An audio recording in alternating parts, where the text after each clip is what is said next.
China's ambitious plan to shift millions of people from rural to urban areas is meeting resistance. About half of Chinese farmers are unwilling to move to cities. This is according to a recent report on the challenges posed by modernization. Ruixue reports from central China's Hubei province. 40-year-old Wang Jianbing had a great job in the city with a salary good enough to raise his entire family there. He decided to return to the countryside in 2008 to be a farmer.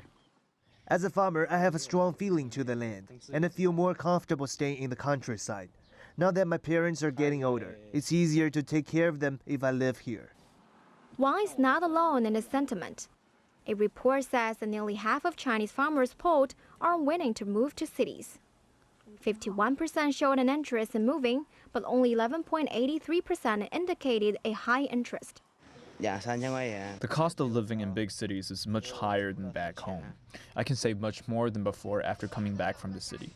By accelerating rural land transfers and granting higher subsidies to large-scale landholders, many migrant workers feel encouraged to establish bigger, specialized farming units back home.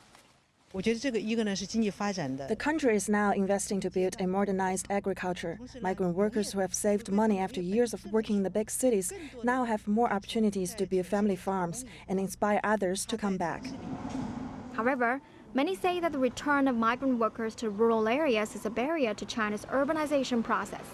In China's 13th five-year plan, it aims to increase its urbanization rate from 56.1% in 2015 to 60% by 2020. But statistics show that the growth rate of migrant workers is falling year by year. I think we should respect the farmer's own will. In my opinion, urbanization is not merely about the migration of people to the big cities. We should invest in the building of small-sized communities with approximately 5,000 people, in case they all go to the big cities. On the other hand, we also need to encourage those who would like to stay in the countryside.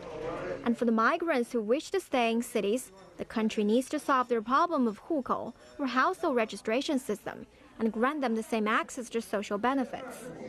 Urbanization is not merely expanding cities and migrating people there from farm villages. The core is to ensure farmers' rights in education, employment, and labor relations. More farmers would like to stay in the cities if the same public services can be given to them as the locals. Ruixue, CCTV, Wuhan, Hubei province.